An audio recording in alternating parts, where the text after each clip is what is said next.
In this final section of the chapter, we've discussed varieties, which are pre-varieties with some extra nice conditions.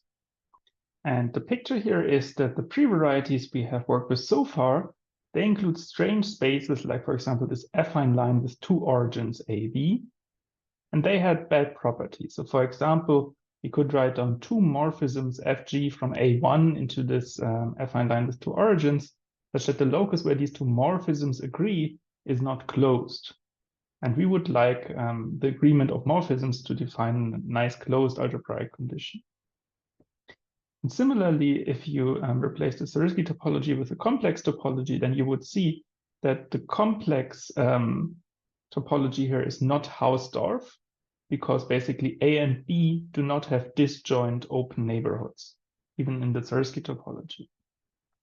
And even in the complex topology. And in the Zariski topology, we want to have some analog of this Hausdorff condition. We can't really take Hausdorff itself because the Zariski topology is too coarse. The open sets are too big. So for example, we have seen when X is an irreducible affine variety, then any two non-empty open subsets intersect. And so we would never be able to separate two different points with open subsets. So Hausdorff itself is too strong, but we can kind of get inspired by the Hausdorff condition, because in topology there is a proposition which says topological space X is Hausdorff if and only if the diagonal of X, so the set of A comma A where A is in X, inside this product is closed with respect to the product topology.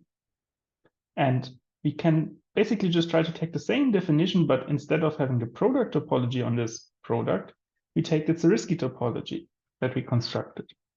And that is basically one of the reasons why we spent a lot of time in the last videos constructing these products of pre-varieties. And to see that this works, to exclude this bad example above, well, let X be this affine line with two origins, then here's a picture of X cross X. So it's basically a very similar picture to A1 cross A1, namely A2. It's basically a plane, but because there's two origins on the both vectors, there's kind of somehow one origin cross A1 and the other origin cross A1. And similarly here, I denote them in two different colors. And then let's look at this diagonal. The diagonal inside here, of course, it starts converging to this set where all these origins lie, but then the diagonal just goes through the point A comma A and B comma B. It doesn't go through the point A comma B because A is not equal to B, and similarly the other point B comma A.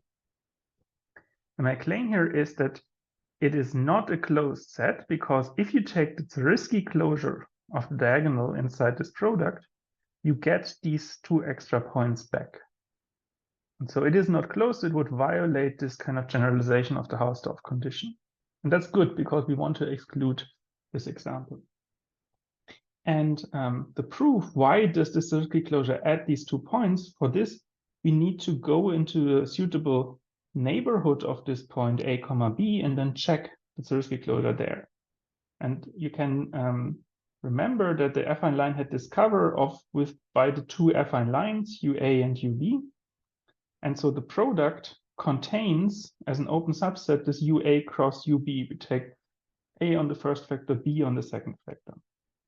And then if you intersect with the diagonal, well, you get all points in this A1 cross A1, so in A2, where the 2 points coincide, but they're not equal to 0, because exactly when X and Y would be equal to 0, that point corresponds to this point A comma B, which is not in the diagonal. So on this affine open patch, you get this slightly strange locus. And then now we're in business, now we're in A2, and then you can check this diagonal A2 minus a point, and taking the closure really adds this point. This basically follows from the fact that A1 minus the origin is dense inside A1. So if you want, that's a short exercise to check this. And so indeed, we add the point 0, 0 here, and then under this isomorphism, it goes to the point A, comma B. And similarly for the other. So taking the closure adds extra point, the diagonal is not closed. And then we formulate this condition here and then say the pre-variety X is called a variety, or sometimes you say the pre-variety is separated if the diagonal here is closed in X cross X with respect to usual Zariski topology. Note that this word separated, this should remind you maybe of the separation axioms in topology. For example, Hausdorff was this separation axiom T2. So this is a kind of separation axiom for algebraic varieties. And then the calculation above shows the affine line with two origins is a pre-variety, but it is not separated. The diagonal was not closed. However, the results below show that many of the pre-varieties that we already saw are indeed varieties. And then we are also going to see that varieties have some nice properties. We're going to see some first examples what this condition gives us. And mostly from now on, the lecture is going to focus on these varieties. And so the first lemma here is that all of these affine varieties which we have seen, they are all indeed varieties. And they all have the separation axiom. And if you start with a variety and then you take an open or closed sub-pre-variety a priori, then this thing is again a variety. And for that reason, we just call these then sub-varieties. It's a bit shorter. And so for the affine varieties, that's actually not so hard. You want to say that X is an affine variety, so it sits in some AN. And then we want to show this delta X diagonal inside X cross X is closed. But X cross X then sits inside AN cross AN, which has these coordinates X1 up to Xn and Y1 to up to Yn. And then how do you force a point to be on diagonal? Well, you just say, well, the first coordinate should be equals to the n plus first coordinate and so on, all these pairs. So in other words, this diagonal is just cut out by the condition x1 equals y1 up to xn equals yn. And so clearly this is cut out as the zero locus of finitely many regular functions, and so it's indeed closed. So that was not so hard. We could just write down equations cutting it out. And for the second one, instead of doing this kind of by hand, we want to use now these fancy universal properties of the products. So assume that y inside x is either open or closed. We're trying to show that diagonal of y inside y cross y is closed using the universal property. We can only use as an additional input that x is a variety. And then the crucial thing to look at is that there's a map I, y cross y. This goes from y cross y to x cross x and just sends y1, y2 to y1, y2, because y sits inside x, so any point here also sits inside here. As a map of sets, this makes sense, of course. And the claim here is that this is actually a morphism of varieties, of pre-varieties a priori.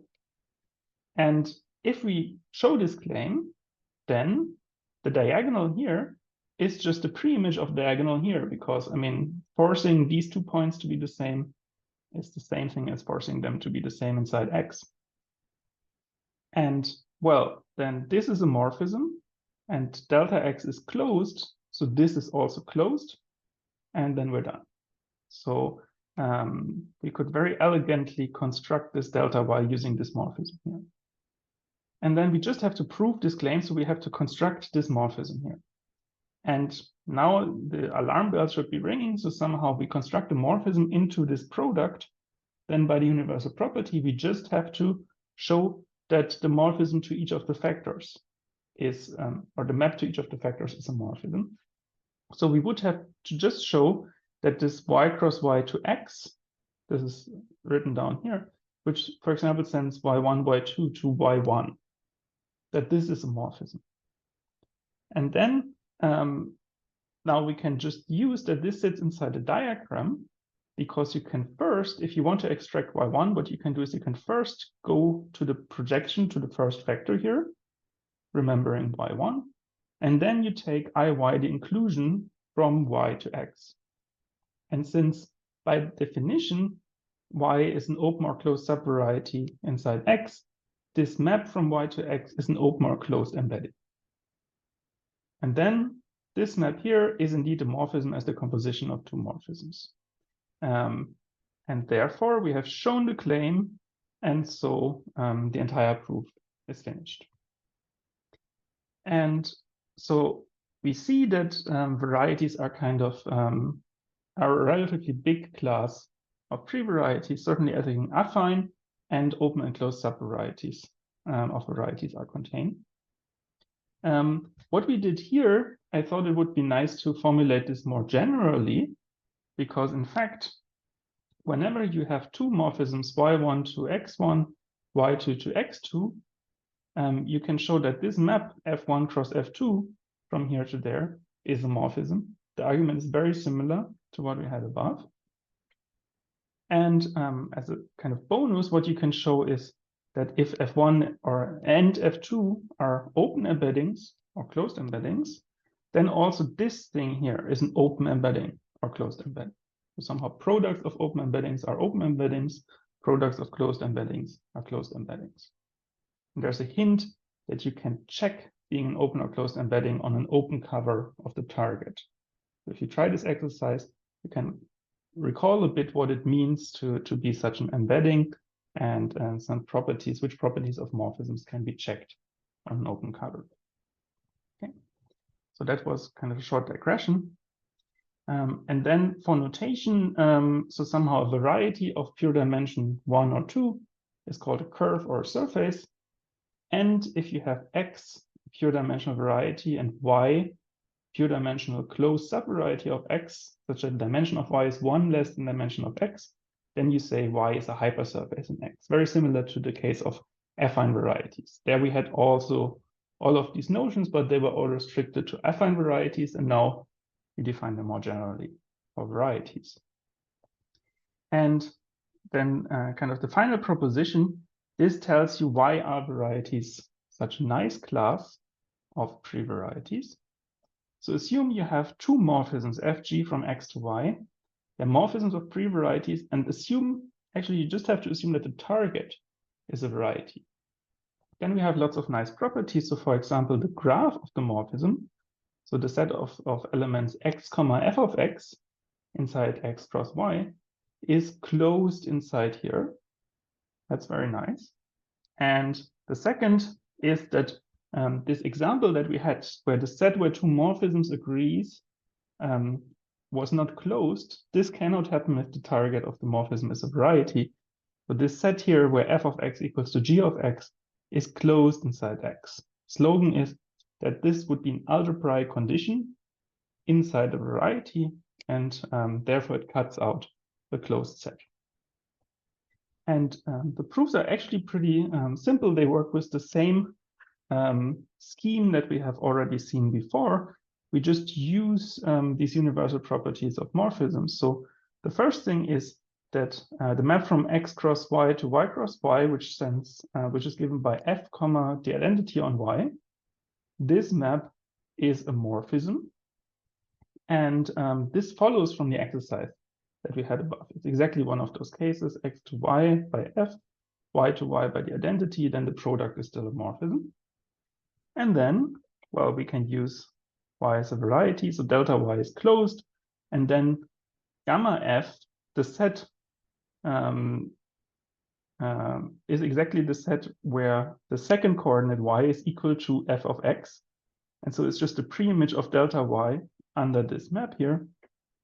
And then y is a variety, delta y is closed, and since it's a continuous map, gamma f is closed. And for the second thing, similarly, we can just now actually just use the universal property of the product y cross y, and then see that the map given whose components are given by f comma g, this starts by x from x, and this is a morphism by this universal property, And then this set where the two things agree is just a pre-image of diagonal. And so again, it is a closed set. So this shows these things have nice properties. And then one exercise, which we're not going to do in class, is another construction under which varieties are closed, is that if you have X and Y varieties, then also the product is a variety.